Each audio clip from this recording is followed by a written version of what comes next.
This channel does not promote any violent, harmful, or illegal activities. All content provided by this channel is meant for an educational purpose only.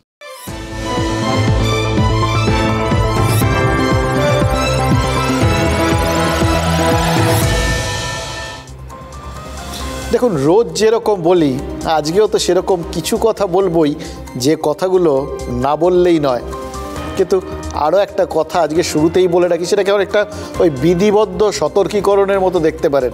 সচরাচর এটা আপনাদের কখনো জানাই না বা বলি না শুরুতে, ডিসক্লেমার তো, কিন্তু আজকে বলে রাখছি যে এই গোটা কথাবার্তা যেগুলো আজকে হবে আর কি, সেগুলোর মধ্যে কোনো কথা শুনে যদি মনে হয় বাহ, এটা তো পুরো খুব চেনা চেনা লাগছে, বা কারোর হয়তো মনে হবে এ বাবা এরকম ঘটনা এ তো রোজই আমাদের সঙ্গে হয়।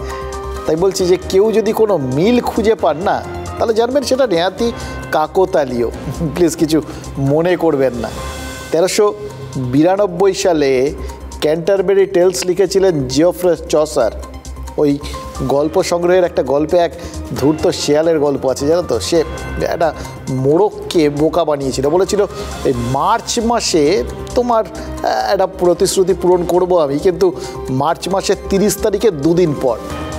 বেচারা মোড়কটা খেয়ালই করেননি যে ওই মার্চ মাসটা 31 দিনে শেষ হয়ে গেছে। 30শে মার্চের দুদিন পর তখন তো আর মার্চ মাস থাকে না, এপ্রিল মাস পড়ে যায়। তাই প্রতিশ্রুতি পূরণের দায়ও আর থাকে না। সেই থেকেই নাকি ওই 1 এপ্রিলটা বোকা বানানোর দিন। আজ সোশ্যাল মিডিয়ায় একটা পোস্ট এই বিশেষ দিনে সকাল থেকে খুব ঘুরছে, একটা ছড়াটা খুব ভালো লাগলো, জানেন তো, আপনাদের সাথে শেয়ার করতে ইচ্ছে করলো।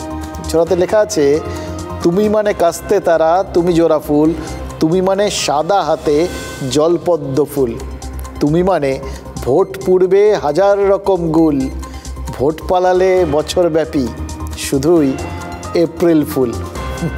ছড়াটা পড়ার পর মনে হলো সবটা ভালো, খুব সুন্দর ছড়া, কিন্তু একটা শব্দ মিসিং রয়েছে। এই ছড়াটায় কোথাও আমি শব্দটা নেই। আমি, এই আমিটা কে?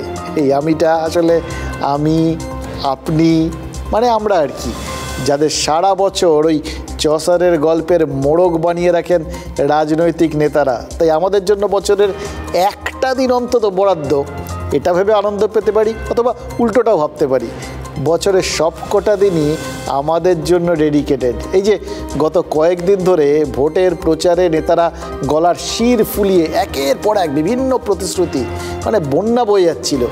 সেই প্রতিশ্রুতির ঝড়ে তো আমরা প্রায় মনে হচ্ছিল উড়ে টুড়ে চলে যাব। আচমকা প্রকৃতি সবাইকে এপ্রিল ফুল করে দিল, জানেন তো। নেতাদের এই প্রতিশ্রুতির ঝড়ের আড়ালে যে সত্যিকারের একটা প্রাকৃতিক ঝড় ঘনীভূত হচ্ছে, এটা কেউ খেয়ালই করেনি। ব্যস্ত তো সবাই, খেয়াল আছে নাকি এত কিছু করা। এবার ঝড়ে যখন ওই জলপাইগুড়ি লণ্ডভণ্ড হয়ে গেল, পাশের জেলা আলিপুর দুয়ার ক্ষতিগ্রস্ত হলো, তখন সবার মনে হলো বাবা এরকম একটা ঝড় এ তো ভাবিনি, এ তো পুরো টর্নেডো। এর মধ্যে জলপাইগুড়ির ওই ময়নাগুড়ির বার্নিশ গ্রাম সব থেকে বেশি ক্ষতিগ্রস্ত হয়েছে। এবং ঝড়ের যে ভিডিওগুলো সবাই মোবাইল বন্দি করেছেন, সোশ্যাল মিডিয়ায় ঘুরে বেড়াচ্ছে, এবং আমরা যেগুলো আপনাদের দেখিয়েছি তাতে বোঝা যাচ্ছে যে এই বার্নিশ গ্রামের ওপর দিয়ে একদম মানে কি বলবো, রোড রোলারের মতো করে এই টর্নেডোটা চলে গেছে, একদম ধূলিসাৎ করে দিয়েছে। দেখুন, এই টর্নেডো কখন কোথায় হবে সেটা আগাম বলা যায় না। এটা এই টর্নেডো নিয়ে একটা সমস্যা, আচমকা ঝড় তো, এর পূর্বাভাস হয় না। কিন্তু গোটা জলপাইগুড়ি বা আলিপুরদুয়ার এই পুরোটা জুড়ে তো আর টর্নেডো বয়ে যায়নি, কিছু জায়গায় গেছে, কিন্তু বাকি যে জায়গাগুলো ক্ষতিগ্রস্ত তার বেশিরভাগই তো কাল বৈশাখীতে ক্ষতিগ্রস্ত হয়েছে। দেখুন, আজকাল এই কাল বৈশাখীর পূর্বাভাস দেওয়াটা কিন্তু জাস্ট কোনো ব্যাপার না।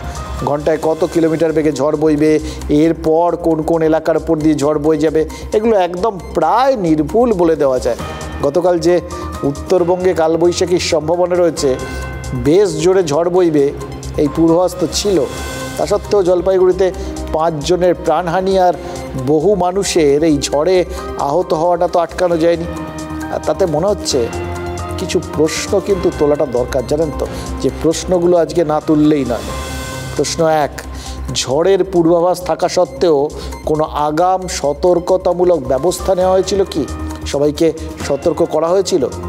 প্রশ্ন 2, সতর্কতামূলক ব্যবস্থা যদি নেওয়াই হয়ে থাকে, এতজন সহনাগরিক, এতজন মানুষ এরা বেঘরে মারা গেলেন কি করে, বা এতজন মানুষ তারা আহত হলেন কেন? বাংলায় একটা কথা আছে জানেন তো, ঝড়ে বক মরে আর ফকিরের কেরামতি বাড়ে। আজ মনে হচ্ছে এই কথাটা একটু বদলে ফেলা উচিত। অন্তত আজকের দিনটা দেখার পর তো মনে হচ্ছে এই ঝড়ে মানুষ মরে আর নেতাদের কেরামতি বাড়ে। কারণ ঝড় চলে যাওয়ার পর তো আবার নতুন ঝড় শুরু হয়েছে এই জলপাইগুড়ি আলিপুরদুয়ারে। নেতারা এখন সেখানে ঝড় তুলতে শুরু করেছেন, প্রতিশ্রুতির ঝড়, পাশে থাকার ঝড়, সহমর্মিতার ঝড়। মোদ্দা কথা সবই দেখে আপনাদের মনে হবে যে নতুন একটা রাজনৈতিক টর্নেডো আছড়ে পড়ছে এই উত্তরবঙ্গে।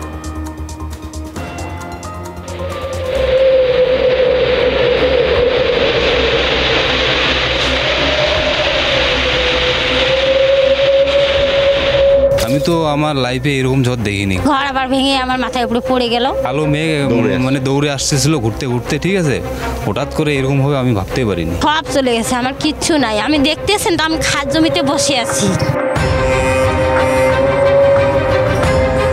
ময়নাগুড়ির বার্নিশ গ্রাম দুর্মুষ করে দিয়েছে মিনিট 5 টর্নেডো। মুহূর্তে সহায় সম্বলহীন জলপাইগুড়ি, আলিপুরদুয়ার, কোচবিহারের কয়েক হাজার মানুষ। একে কোলে নিয়ে আমি যে খাটের নিচে ঢুকছি, কাঠের নিচে ঢুকার পর খাটটা সারাই যাওয়ার পর বাচ্চাটা পড়ে গেছে। বাচ্চাটা পড়ে যাওয়ার পর বাচ্চাটা আমার বুকের মধ্যে পরে বাচ্চাটা বলে মাম্মা আমাকে বাঁচাও, মাম্মা নাহলে আমি মরে গেলাম মাম্মা। আর মা দরজার ওখানে ছিল, মা পরে এসে টাইনা বের করছে আর আমাকে পরে টাইনা বের করলো।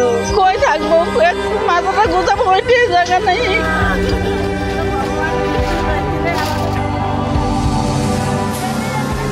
রাতেই কলকাতা থেকে বিশেষ বিমানে বাগডোগরায় পৌঁছন মুখ্যমন্ত্রী মমতা বন্দ্যোপাধ্যায়। তারপর সোজা জলপাইগুড়িতে মাহুতপাড়া ও সেনপাড়ায় 2 মৃতের পরিবারের সঙ্গে কথা বলেন। তারপর যান জলপাইগুড়ি সুপার স্পেশালিটি হাসপাতালে। ময়নাগুড়ির বার্নিশ গ্রাম টর্নেডোয় সবচেয়ে বেশি ক্ষতিগ্রস্ত। হাসপাতাল থেকে সোজা সেই গ্রামে চলে যান মুখ্যমন্ত্রী। তারপর ময়নাগুড়িতেই আরও 2 মৃতের পরিবারের সঙ্গে দেখা করে ভোরে চালসায় ফেরেন। এখানে প্রায় 700-800 বাড়ি একেবারে উড়ে গেছে। ইলেকশন ডিক্লেয়ার হয়ে গেছে আগামী 3 মাস। এমনই একটি অবস্থা, অসহায় অবস্থা। ইচ্ছে থাকলেও আমি নিজে বলতে পারবো প্রশাসনের মতো পড়বে। সকালেই জলপাইগুড়িতে পৌঁছন রাজ্যপাল সিভি আনন্দ বোস, পৌঁছন বিরোধী দলনেতা শুভেন্দু অধিকারীও। শিলিগুড়ি নার্সিংহোমে আহতদের সঙ্গে দেখা করতে যান অভিষেক বন্দ্যোপাধ্যায়। তৃণমূল, বিজেপি, যুযুধান 2 শিবিরের লোকসভার প্রার্থীরাও ত্রাণের তদারকিতে নেমে পড়েন। সবাই বিধ্বস্ত এলাকায়। তবু রাজনীতি করার জোরালো অভিযোগ, একে অন্যের দিকে তীর।